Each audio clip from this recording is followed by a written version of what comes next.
లయింది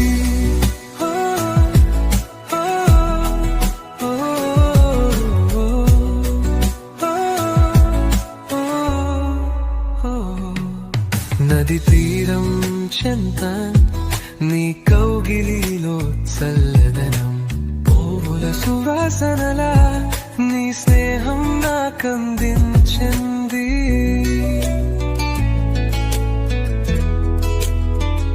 ప్రతిరోజు నీతోనే ప్రపంచం కొత్తగా కనిపిస్తుంది నీ మాటల్లోనే ఉంది నా కలల గమ్యం దొరికింది